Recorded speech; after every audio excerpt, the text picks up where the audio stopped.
Welcome back to the Best of The Coach 2016. It's clear that the training is starting to take its toll, so our coaches have arranged for some much needed nutritional advice and physio support.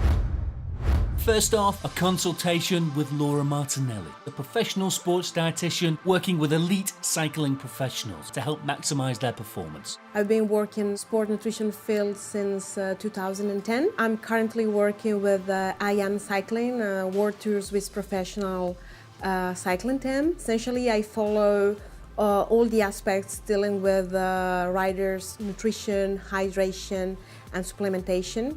Hi guys, nice to meet you. I spoke with your coaches in order to find the best nutrition and hydration strategies to make sure you're gonna arrive well prepared to the race. Nick, please give me just some information about your current dietary habits. Food's always been a bit of an issue with me because I was bigger and then I've lost weight. So I have a very awkward relationship with food where I'll either be very, very good or then I can kind of then eat quite badly. So, if I have a focus and a goal, like a race, at the moment I'm eating lots of rice, lots of pasta, yogurts, clean food, and I try and, I suppose, not punish myself, but I tend to avoid anything particularly bad, because I find if I have one Jaffa cake, for example, then I'll end up eating a box of Jaffa cakes. Where I could probably get advice from is when to eat during a training ride, for example. In my mind, I've kind of got into a habit that eating is cheating. Okay, yeah, for sure. Also, the weight to power ratio is something to consider, because not always losing weight means going faster. So, okay. What about you, Stu? So I used to be a very carb-driven person. I used to love it. I'd have 2 bagels for my breakfast, I'd have pastas, I'd have chips, all the carb stuff that it's kind of obvious that you shouldn't eat it all the time, but I just did anyway because it's good. And then I'd go and ride my bike because I'd be able to burn it off afterwards, so I thought. So over the last, say, about 6 months or whatever, I've completely changed my diet. So I'll pick something to eat, like a meal, and I'll eat the same meal every single day, because it's just easy for me to do it that way, because I can't bother finding something else. Oh, perfect. Okay, easy for me to do some calculations. Thanks. And I don't know how long I can sustain the same thing every day. I've done it now for about 6 months, so I'm doing all right. But then I go off the bandwagon on a weekend. We're gonna speak about that. Okay. Give me some time to work on both programs and to give you back a tailored nutritional and hydration plan according to your training program. Okay. Right, so you're here this afternoon.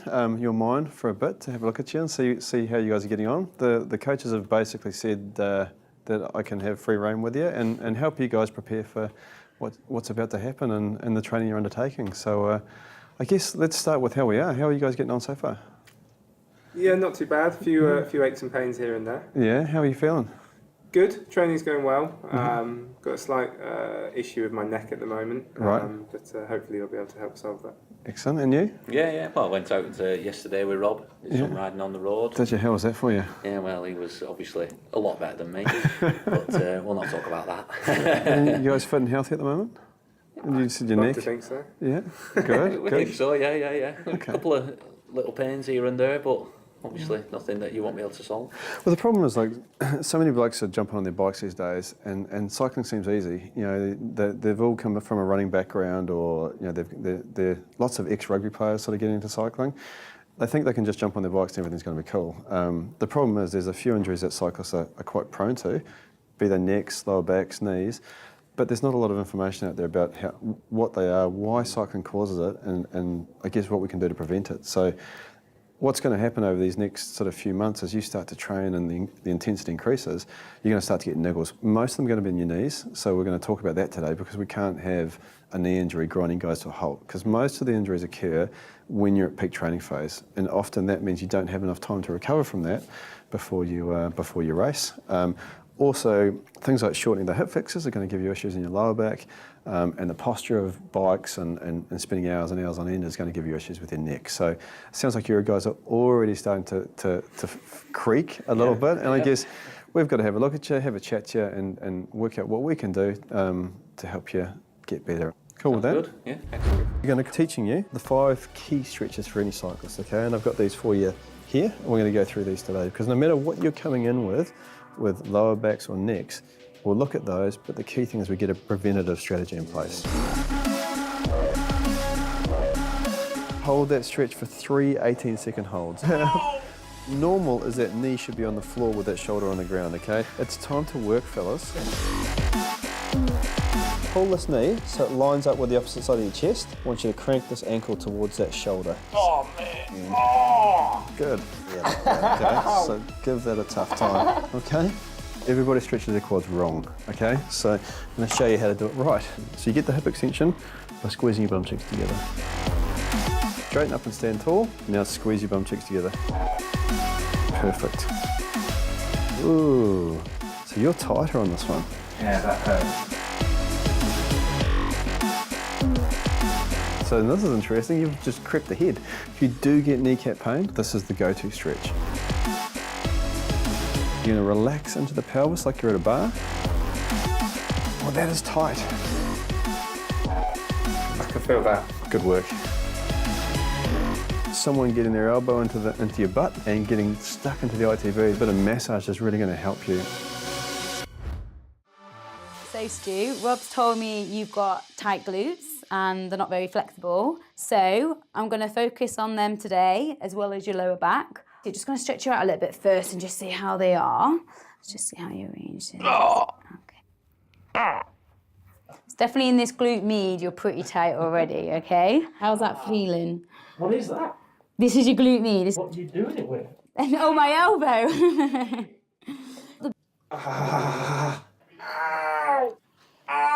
One more. Good. All right with that pressure? You're like well strong, aren't you? So hi Nick. Hi. I prepare for you tailored nutritional plan, the details of the day from breakfast to the snack before going to bed. Okay. Okay. The most important thing is the strategy to adopt during the longer training. The longer training to test the hydration and nutritional strategy. Okay. And so longer training's like 4 hours plus? Exactly. Okay. Specifying the hydration and nutrition hour by hour to reach the target of roughly 80-90 grams of carbohydrate per hour. I just put some practical examples of some potential combination of isotonic drinks, ETX, energy bars, ETX energy gels you're gonna use. Right. The lunch, giving you an idea of the quantity of each food categories. Right, okay, yeah. Something to eat, something to grab before going to bed, essentially only if the training has been particularly intense. Right, okay, right. And super important for you, the fluid intake. So that's the minimum amount of fluid per day out of exercise. Okay, so just try to drink a bit more. If you don't really like the taste, you can add a bit of squash, for example. Yeah. 30 minutes after the workout, Yeah. your insulin, you got like a insulin inhibition. Okay. Okay, so you're gonna absorb less sugars in general. Okay. Okay. So if you like to eat something sweet, Yeah. immediately after the exercise. Very different than my current diet, but it's what I need to do. I'm looking forward to trying it and seeing, hopefully I'll feel better and it'll give me some performance gains. This is for you. Thank you very much. And I wish you good luck for the race. All the best. Have you noticed any changes since you've been with a nutritionist at all? The nutritionist was an amazing help. I've certainly lost weight and I can feel like I'm getting stronger on the bike. My relationship with food's always been a tricky one, and actually just spending some time with her has really allowed me to better understand how to fuel my body both on and off the bike. Oh good, I'm glad it went very well. That's very important for you. Apparently you were a mess. You don't know that you're a mess until a professional tells you that you're a mess, and then you realise how bad you are. So yeah, it has been a life changer, as that one, definitely. The good thing in that respect is you will have some massive gains from that if you can keep up with it, but just slowly and steadily. Don't really bang into it, because otherwise you could do more damage, more harm than good. And the nutrition. I've not really done anything like dramatic. I've not like cut loads and loads of stuff out. I've changed things, you know, like I were advised to, and just put variety in there.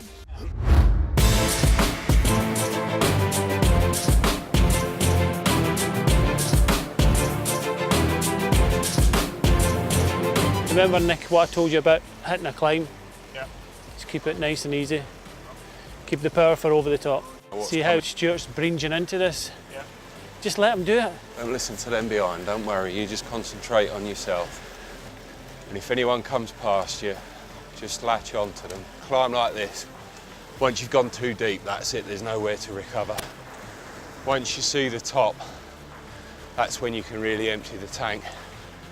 But until that point, just keep it within yourself. And this is what, you know, all the training, all the different sessions, the threshold, the low cadence, the high power, high torque. This is where it all starts to come together. The words of wisdom are working. I'm glad it's working for you. Are you all right behind, Smithy?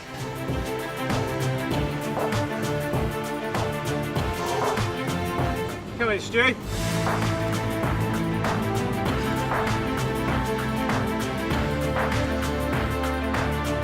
Nothing but keen, that's for sure. Yeah, they're falling for it, haven't they? I'm happy about that. A little bit of racing going on. I don't know about your man, but Stu's come on in leaps and bounds. Must be all the coaching. Stop making me laugh going uphill. Well, I'm pretty confident in Nick. I've taught him well. Got to remember, I used to be a climber. Maybe not now. Yeah, not these days. Hey, you're right though. There's the mushroom cloud. He's exploded big time. But I think I could be winning the first bet. You okay there? It's a bluff, don't worry.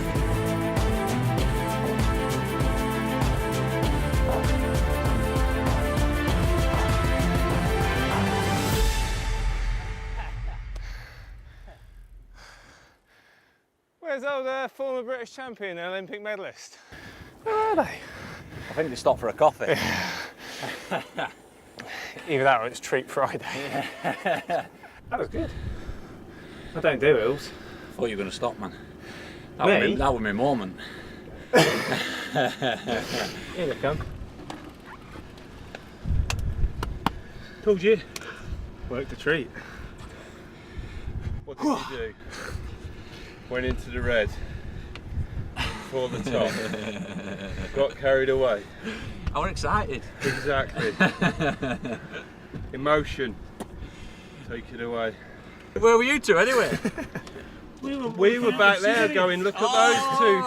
Look at those two wallies. See, when we used to race, we couldn't look at the scenery. All right. We're enjoying ourselves. So am I. Talking about old times. Did it used to be black and white in your day? Was it all green? It was all hazy.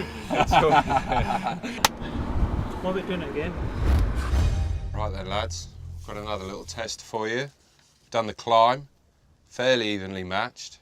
But Stu, you just blew it too soon. But this is something completely different, the different end of the spectrum. Now, when you get to the end of a race, it's very unlikely, very few get to come in on their own, be able to look round and get their hands in the air. So it doesn't matter how quick your sprinting is, relatively speaking, you've just got to be quicker than the guy next to you, okay? So this is something that could very well come in handy at the end of the race on the day. So what we want you to do now, right, is to roll up this small climb here, turn around at the top, roll down to the corner, and side by side on the straights, it's a match sprint between both of you, side by side. Fastest man across this finishing line wins. You had a good effort this morning, up in the climb. Obviously Nick just got the better of you. See if you can get, you know, this sprint and match it up. But as I said, you're up against a tough competitor, and may the best man win. Absolutely everything, all you've got, across the line. Let's do it.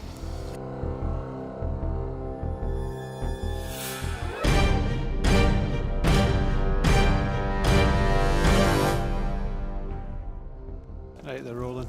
I've got to say, it's Stu's the bigger rider. Generally, he should be sprinting better. We'll see. Nick could get the jump though, because he's a lot lighter. The way he went on the climb. I was impressed with Nick this morning. They look evenly matched.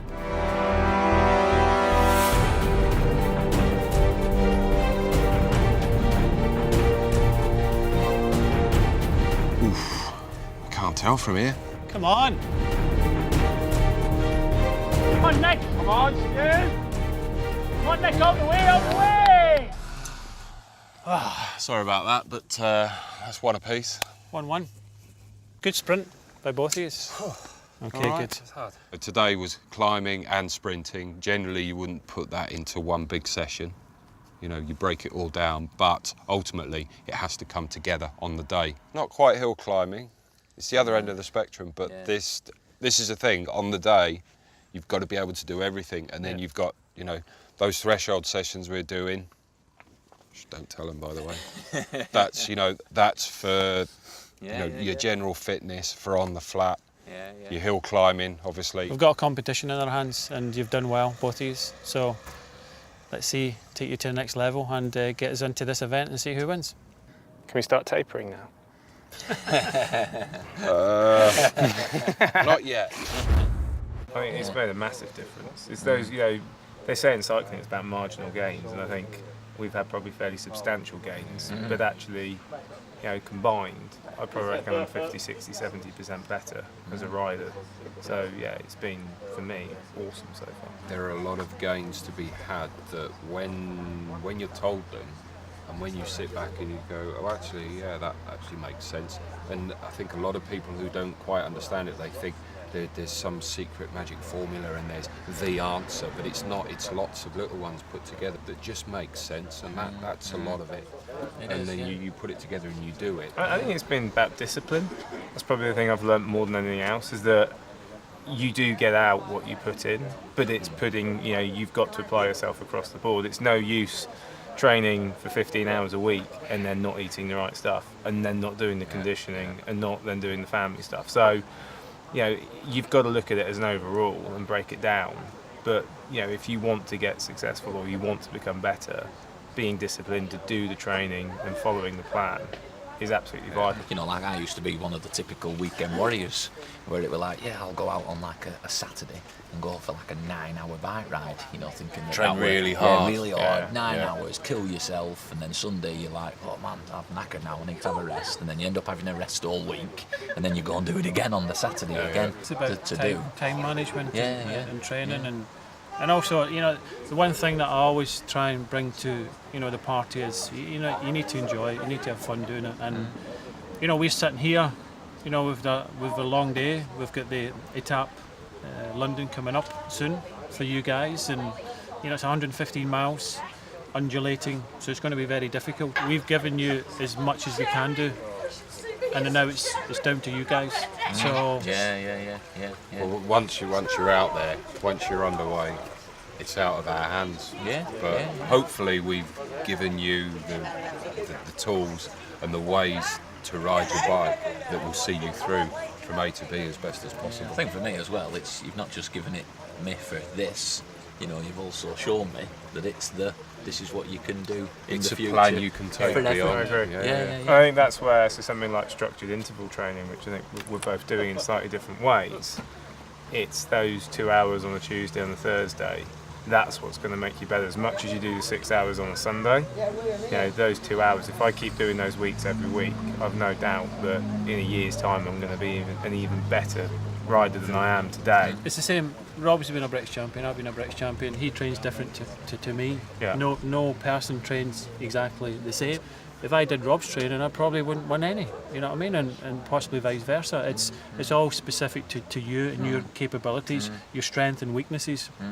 And we've looked at that, you know, over the last few months. And when we saw you guys and we had to choose, it was a very difficult choice. And there was some really good athletes there. Yeah. And we chose you guys. And They're not the same I know good we laugh athletes. about it, but at the end of the day, what we're trying to say is it's down to you guys. What we've given is we've given, you know, 100%. We're 100% behind you. And as far as I'm concerned, you know, obviously I want Nick to win and I want Team Bennett and Smith to win, but at the end of the day, it's the best man's going to win in the day, and you know, I'm going to wish you guys good luck. Best of luck, Rob. Let's hope you don't have Boxing Day blues, eh? Can't win. This is it, the night before. All the training's done. It's been hard. Some of it's been enjoyable. A lot of it has been painful. But I guess that's what I got myself in for. I've seen myself go faster. I've seen myself going slower. I've got the pain in the legs. I've woke up and felt fresh. Some days I've just wanted to fall asleep on my feet. But I guess that's what goes when you go through a proper training process with a pro like Rob. Tactics-wise for race day, I've not really got anything planned in particular. I think I'm going to try and ride to my own strengths. A lot of my previous experience before this event has come from doing long-distance rides, so maybe miles 80 to 100 I can, and hopefully, you know, step it up a little bit more, you know, where it starts to hurt, that little bit extra, and see me through. It's been great. You know, Stuart's a lovely guy, and we've got to know each other well. I'm sure he'll want to beat me, and I do want to beat him, but I'll enjoy the experience for what it is, and we'll see what happens out there. I've lost my bike. Has anyone seen Stuart's bike? If anyone sees Stuart's bike, it's got 2 wheels and handlebars. Oh, he's here. Oh, thank goodness. What would we have done without your bike, Stuart? He went to go and clean the stones off the wheels. Oh, he's a good mate, Rob, isn't he? Full professional outfit going on here. Despite a shaky start, Nick and Stuart have made it to the start line, and they're in for a surprise send-off. Well, let's give a very, very warm welcome to our 3-time Tour de France champion, Chris Froome. You've obviously ridden some of these roads that everyone today will be riding on stage 3 of the 2014 Tour. What are your memories of that day? Yeah, absolutely amazing day. Very similar kind of feeling riding along those roads as to how we felt riding in the 2012 Home Olympics, just in terms of the crowds and coming into London like that. I think the Tour de France definitely hasn't seen crowds like that before. It's pretty special. But yeah, most importantly, enjoy it, guys. Have a great day out there, and I hope the weather clears for you.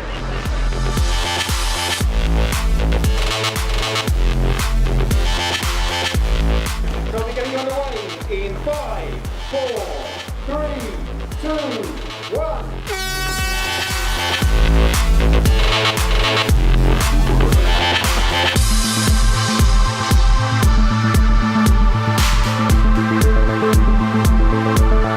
The guys have got a tough old day ahead of them. I mean, certainly as far as the weather's concerned, hopefully it dries up for them. But yeah, I mean, an event like this, obviously planning and all the preparation that goes into something like this, you've got to be able to plan.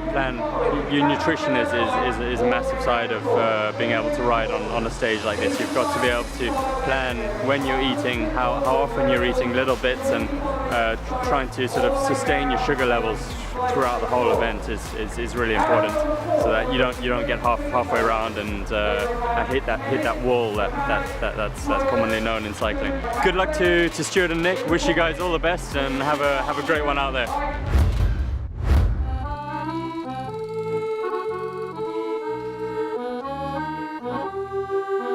So at 76 miles, we're about 2/3 of the total distance. Nick and Stuart should be approaching feed station 3 by now, but they're later than expected.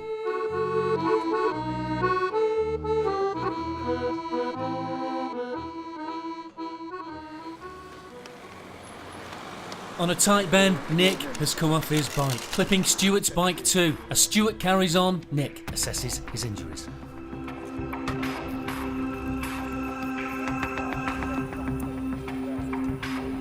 Yeah, here's what it is. So despite his injuries, Nick is back in the saddle, and the race is on to catch Stuart. Yeah, I'm good.